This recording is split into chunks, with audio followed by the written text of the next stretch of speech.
Bonjour et bienvenue sur la chaîne des Fous de Normandie. Aujourd'hui, on va s'intéresser à cette étude dont vous trouverez le lien dans la description de cette vidéo. Une étude épatante, étonnante, enfin pas tant que ça, vous allez voir. Alors sous ce titre un petit peu racoleur, vous allez voir que c'est pas un mensonge. On va bien parler du sujet du titre, il n'y a pas de problème. Alors qu'est-ce qui se cache sous ce titre un peu racoleur? Eh bien, il se cache une évolution en médecine en général, qui est que les technologies font évoluer la médecine, la science en général. C'est le cas en chirurgie, c'est le cas en médecine, c'est le cas dans toutes les spécialités médicales, y compris la psychiatrie. Et une de ces techniques, c'est le machine learning. Le machine learning, vous allez voir, c'est quelque chose de pas trop compliqué à comprendre quand on vulgarise à l'extrême, même si les processus mis en œuvre pour le faire sont beaucoup plus techniques, mais il y a plein de vidéos très intéressantes sur YouTube pour si vous voulez en savoir plus. Alors dans cette étude, ils ont utilisé le machine learning pour voir si une équation qui a été déduite, qui a été inférée d'un processus de machine learning serait plus efficace pour prédire l'évolution de patients souffrant d'un trouble lié à l'alcool sous TCC, eh bien, si la machine était plus efficace pour prédire leur évolution que les psychologues qui les voient. D'accord ? Donc, à un instant T, au début de la prise en charge. Évidemment, pas à la fin. À la fin, on connaît le résultat. Donc, c'est avant, vraiment au début de la prise en charge.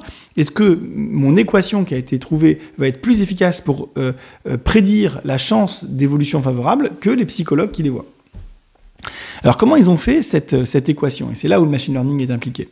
Eh bien, ils ont pris un échantillon d'individus indépendants, autres que celui dont on parle dans cette étude, d'environ 1000 personnes, et ils les ont screenés, ils les ont évalués dans tous les sens. D'accord? Ils ont mesuré chaque sourcil, alors évidemment, je caricature, mais chaque symptôme, chaque machin, chaque truc, l'histoire, l'âge, les antécédents, tout, ils ont tout screené. D'accord? Ils ont tout évalué.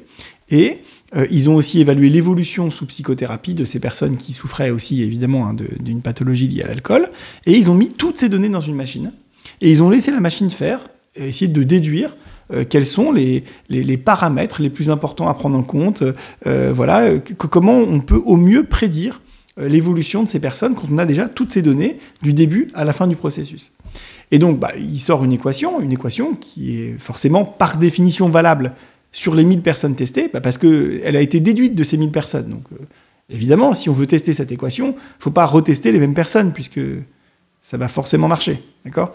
Donc, on prend un autre échantillon de patients, d'autres patients, d'accord, et à qui on applique cette même équation et qui vont faire le même processus. Donc, ils vont voir une psychologue, ils vont faire une TCC, et on va voir s'ils vont évoluer favorablement. Et donc, en début de prise en charge, ils vont tester l'équation qui va prédire une évolution ou non favorable. Et ils vont comparer cette prédiction de la machine, enfin de l'équation, aux prédictions que ferait le clinicien, le professionnel, le psychologue, d'accord, le ou la psychologue. Et ils vont voir qui prédit du psychologue ou de la machine le mieux l'évolution favorable ou défavorable du patient. Et évidemment, sinon je ne vous en parlerai pas. Quel est le résultat ? Eh bien, la machine est nettement supérieure pour prédire l'évolution des patients, en l'occurrence qui souffrent d'un trouble lié à l'alcool, sous thérapie cognitive et comportementale. Le logiciel est plus performant que le psychologue. Donc, ça ne veut pas dire que tous les psychologues vont être remplacés, parce que prédire, c'est pas spécifiquement le job du psychologue. Le psychologue, c'est de soigner. Après, ça marche, tant mieux, ça marche pas, tant pis. Mais le psychologue, son job, c'est de soigner. Mais attention, il y a déjà eu aussi des articles qui ont été proposés, et où on teste finalement, on compare une prise en charge psychologique classique et une prise en charge informatisée. D'accord, avec des appels automatiques, avec des messages automatiques, avec des échanges par message, avec un logiciel qui répond en fonction du contenu du message, etc. Et il n'y a pas tant de différence que ça.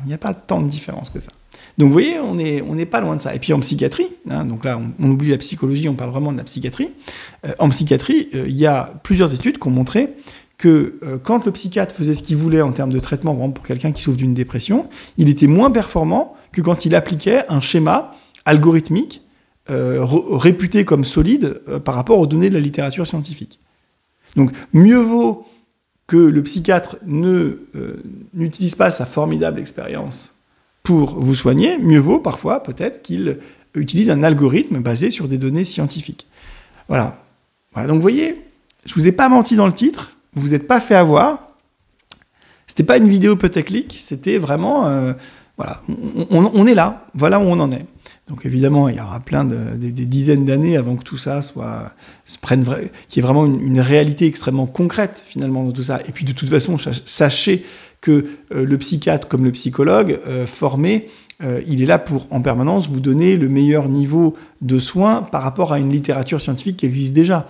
Donc voilà, rassurez-vous, on est déjà des machines quelque part. On est déjà en train d'appliquer des choses qu'on a apprises, et plutôt que de se fier à notre intuition formidable, à notre sens si délicat de je sais pas quoi, non, ça c'est poubelle, on est là pour donner le meilleur soin possible à un instant T en fonction de ce qu'on sait, hein, pas en fonction de ce qu'on sent, non, en fonction de ce qu'on sait. Voilà. Bah écoutez, j'espère que cette vidéo vous aura intéressé. Si c'est le cas, il faut partager. Je vous demande de partager ces vidéos. Voilà. Je ne sais pas comment vous le dire. Peut-être je devrais mettre, je ne sais pas, quelque chose sur ma tête, un bonnet avec marqué un truc un peu lumineux, partager. Je ne sais pas. Dites-moi dans les commentaires d'ailleurs comment je peux vous convaincre de partager ces vidéos, de vous abonner à la chaîne, de mettre des pouces bleus. Parce que si cette vidéo a été rigolote pour vous, utile, vous avez appris quelque chose, peut-être que d'autres personnes seraient intéressées. Et ne comptez pas sur YouTube pour partager. Cette chaîne n'est pas monétisée. Il n'y a pas de pub. Vous avez bien remarqué qu'il n'y avait pas de pub sur cette chaîne. Et donc, ils n'ont aucune raison de mettre en avant ce contenu, YouTube. Pourquoi ils mettraient en avant un contenu où ils ne vont pas gagner de l'argent grâce à la pub? Donc, essayez de déjouer voilà, les algorithmes YouTube. Partagez massivement ces vidéos, cette chaîne. Pouce bleu, voilà, vous connaissez tout le reste. Bye.